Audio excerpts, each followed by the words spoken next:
What's up, folks? Here we are now at part 7, and it just seems like these episodes are flying by already at part 7. It doesn't really feel like it. But, yeah, pros and cons to it. We are here at Belgium with another lobby that we joined late, so we did not get to participate in qualifying, so we will be starting at the back. But, yeah, like I was going to say, it seems that the grind to Masters is longer in this game than the last two games, which is kind of a good thing because it just felt like it was kind of too easy to get the Masters in 2021. 19 felt about appropriate. But here we are at Belgium, another session in progress, which makes another interesting video for you guys, and also allows me to start at the back without butchering a qualifying session. So I'm at the back, but it's also not my fault. So it's the best of both worlds. And here we are already P8, heading up the Hangar Straight, I believe it is called, because I'm a stupid American. I don't know road name. And yeah, I make a mistake there. I just go in too deep. I filmed this on Saturday morning, woke up and started playing ranked first thing, and yeah, I was rusty and I wasn't driving great here early on, but it is what it is. We didn't spin out or anything, luckily, but yeah, like I say, always just race your own race. There I made a mistake. Yeah, a couple people passed me. It's frustrating, but hey, we just keep on keeping on, as Joe Dirt would say. You know, don't let it get to us. Try to find our rhythm, and we'll start picking these positions back one by one. Since this is an 11-person lobby, I really want to have a good finish here. More people equals more points on the table. Coming down this backstretch, it's a fine game I want to play where I really want to get by these people, but I don't want to burn all my energy doing so because I know these people at the back, they're going to be using all of their energy to try to get moves done. This guy, he's burning ERS to make sure we stay behind. One guy gets absolutely punted off to the inside. This guy's going to cover off the inside. We're going to head around the outside. Hug it tight here. Hopefully get a better exit than him coming out of the final corner. And yeah, we don't really buy too much, but we use some ERS, getting that slipstream. We're going to dart down the inside here. We got to be careful because he pretty much pinched us there on the inside. Got to be careful of these ranked drivers. He's going to make contact with us here. We're trying to respect him and give him room, but he's just not doing the same to us. And yeah, I mean, what can you even fucking say at this point? And he lets us go there, but like the damage is already done and he's already ruined our race just because he doesn't know how wide a car is. You know, he's pinching us against the wall coming up the straight. Yeah, like what are you doing? You're fighting me to the death for a position you're never going to be able to hold. And in the progress, you have ruined both of our races. So good job, dude. That's why you're silver forever. But now we got to trug on in this race with unnecessary wing damage. That is once again not our fault. And thus is the glory of these ranked matches that I am joining in progress. Don't know why I made this rule for myself. Probably just because I was tired of searching for lobbies, but I am committed to it now, and I kind of hate myself for doing so. I have no idea how the game didn't give me a warning for there, but yeah, we'll take that. Hopefully we can get a really good run coming down this Sector 3 flat-out area. I noticed that anyone that doesn't have a good setup at a track here like Belgium, you just absolutely leave him for dust on the top end of these straights, which is honestly fine by me. You know, I'll just take a faster car on the straights over these people that don't have setups. And yeah, like I always say, it's more about your preparation and what you know in a game than what you can do with your hands. If you didn't know to become prepared with setups for a track like this, you're just going to lose a lot of time down the straight. Remember what the American military, they use something called the 7 Ps. Prior proper planning prevents piss poor performance. And that applies to gaming as well. And here we are making a nice move here, coming up down the Hangar Straight. And now we find ourselves in the P6. Even though we do have the wing damage, we do still have a good shot here to hopefully have a decent finish and at least gain SR out of this race. Now as we advance to the end of lap 3, we're still in P6. We have slowly caught up to, I say slowly, but I should say gradually, we have caught up to P5 over the course of the lap, easily in his DRS. And yeah, while we are consistently catching the next car in line and picking them off one by one every lap, this isn't, I want to be moving up through the field quicker than this. You know, I really wanted to get up into the podium places and maybe even fight for the win, but you know, it is what it is. You get held up sometimes, and these people aren't terribly slow like a lot of people that we've ran into in some of these other lobbies. I almost go to the grass there. I really err on the side of caution of giving these people room, especially what happened in the first couple laps of this race. And yep, just like that, up to P5. Now we got the next guy in our sights. Should be able to easily get in his DRS and hopefully make a move on him as well. And at the end of lap 4 now, coming to lap 5, we are not quite in the DRS of the car ahead yet.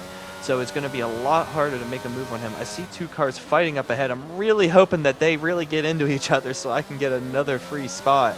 And yeah, on the last lap, really got to make something happen now. I don't even think I am going to be close enough to be in the DRS. Coming up Eau Rouge, down the hangar straight. And yeah, no DRS for us. So we're going to burn some of the juice. We have great straight line speed, though. We kept it absolutely flat coming up Eau Rouge.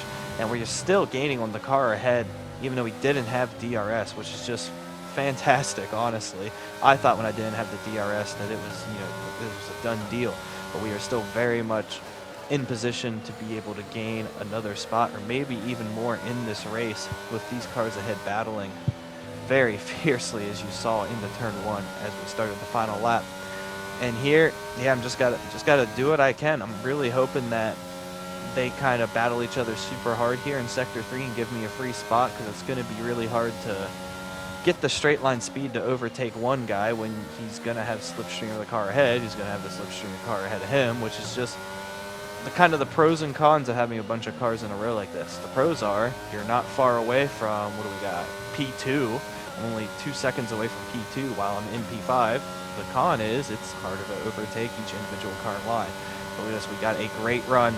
We got battery to use. We don't have room to go side by side here. He's out of ERS. We still got ERS. We're going to come down the inside. We're going to make sure we don't brake too late.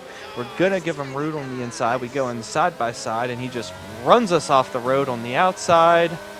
We still make the pass done, but because we were off the track, we get our very first penalty.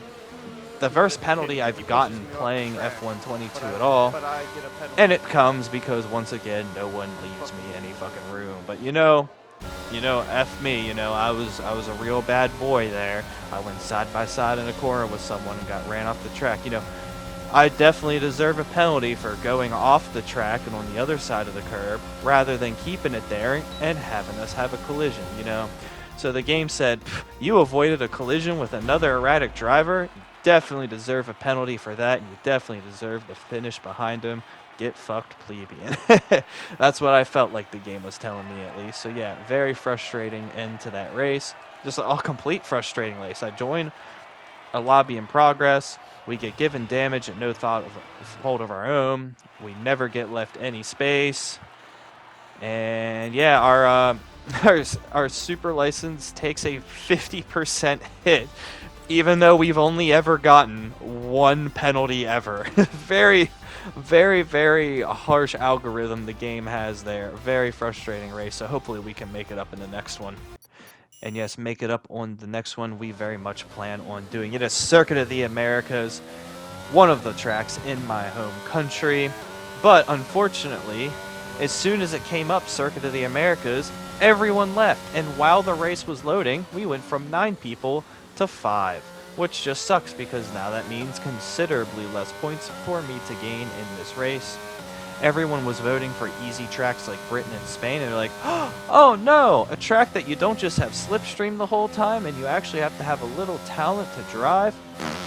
Gotta quit that.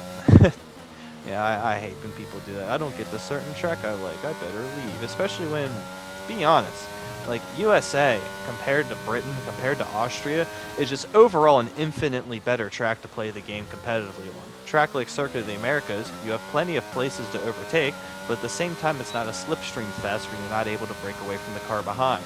Britain and Austria are two tracks that are very, very easy to drive, and even if you're 7/10 of a second a lap faster than a car behind, he's actually going to have the advantage over you with the amount of slipstream and ERS and DRS. ERS he's going to be able to save, and DRS he's going to be able to use. You know, it's just, they're just objectively not great competitive tracks, while tracks like USA that have a nice balance of overtaking opportunities without it being a slipstream fest are just better. But, you know, that's my rant done for different tracks in this game. Needed something to talk about during this qualifying lap, and as you can see, like I always preach, nice and solid, nothing too heroic here. I got some good pace here, not even really trying to flex it here. Like I said, I really want to make sure I don't invalidate. Easy track to invalidate on, but hey, people always complain about track limits on this track. I always say, it's the same everywhere. Play the white line. If you don't want to get penalties, don't drive off the track. Or if you don't want to get penalties, in my case, don't exist around other humans, because they're going to push you off the track and give you a penalty anyhow. But yeah, we get pole position by plenty of time. And yeah, let's see if we can capitalize and make this another boring race. As we go to start our first race here at the Circuit Americas on this road to Masters, it's a random catchphrase as we go underway.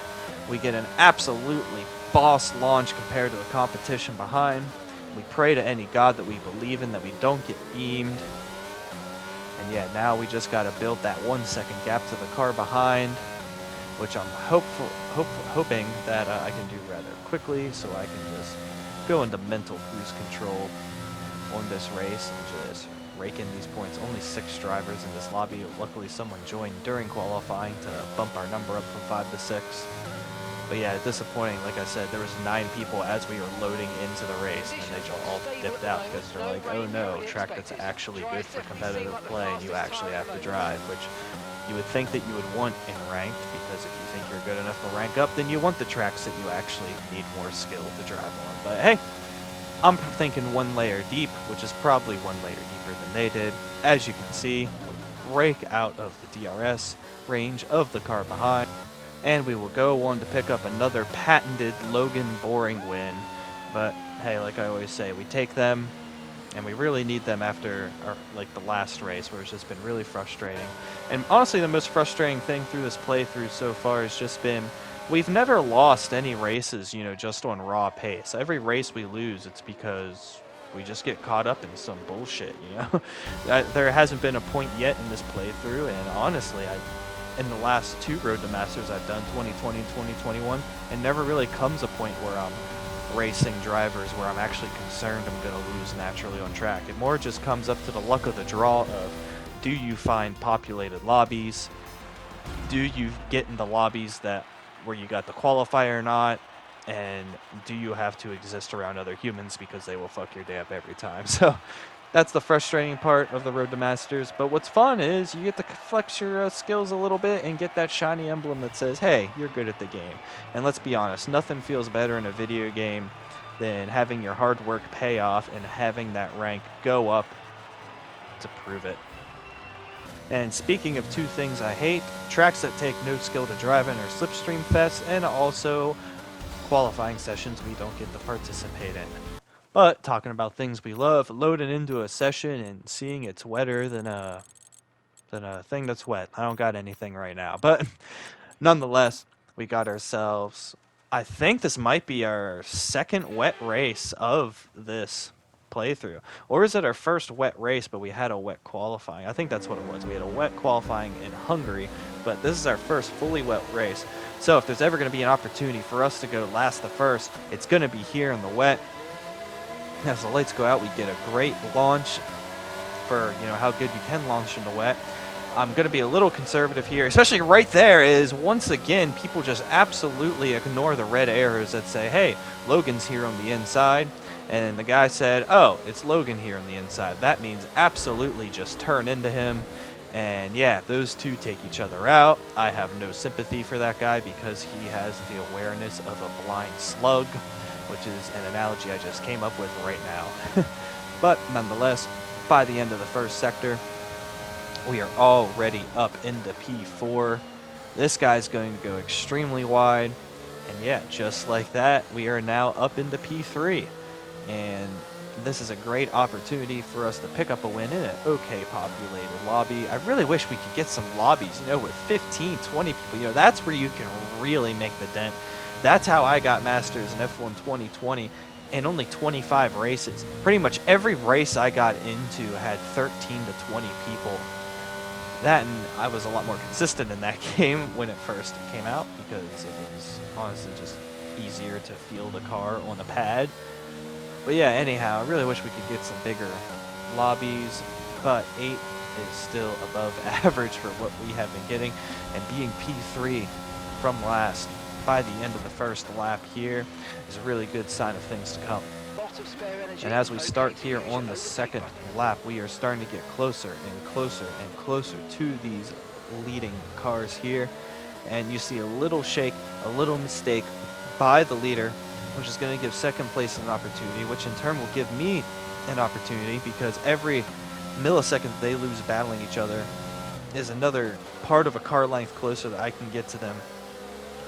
And as you can see, they are really struggling for traction.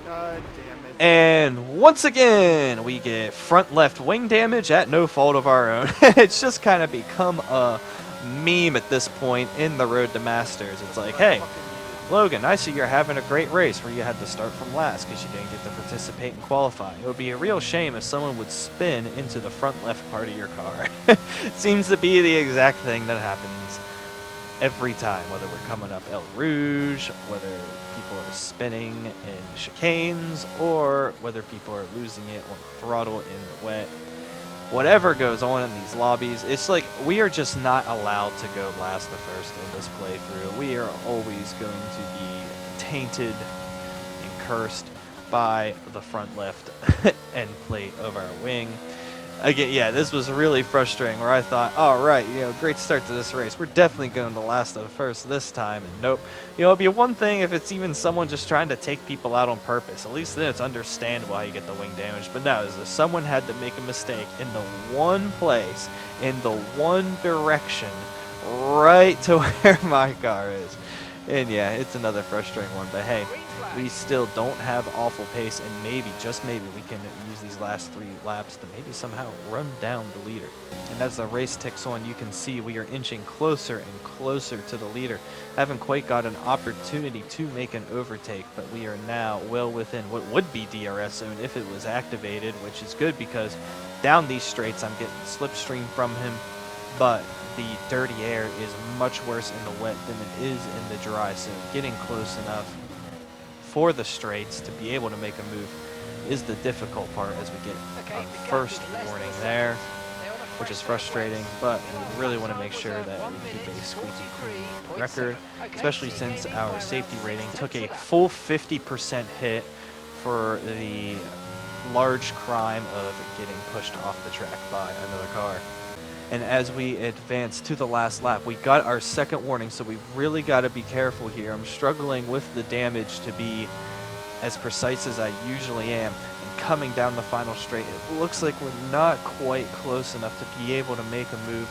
It's frustrating that, you got this damage, you got all this dirty air, you just can't quite get close enough to a car that you just have a lot more pace than. But you're just getting slowed down by things outside your control. We're really hoping he makes a mistake here through the last couple corners. He doesn't have the best chicane, but he's going to bring it back together, getting on the throttle. He's going to pick up the win. Great job by him. He didn't do anything wrong. He got pole position. He won the race. Just frustrating that this curse can't be broken of us having a win when we don't get to qualify. So all of our wins are just really boring. We haven't gotten any exciting wins yet. And yeah, like I said, it's kind of frustrating that the only real excitement that has come from our Road to Masters so far is just the inconvenience of having to exist around other humans, which kind of is accurate to the ranked experience. But hey, like I always say, we just got to keep a cool head, focus on what we can control, just keep playing our best, because we know, well, yeah, I want to have an awesome Road to Masters where I win every race and I get Masters in like 15, 20 races. It isn't realistic because there is some luck to it. It's the luck of what the other humans around you do and what lobbies, the size of lobbies, or whether or not you get into qualifying, what lobby you can get into. we know that we will get to Masters eventually. It's just a matter of how long it will take for us to get there at this point. But hey, second place is still very much positive points for us.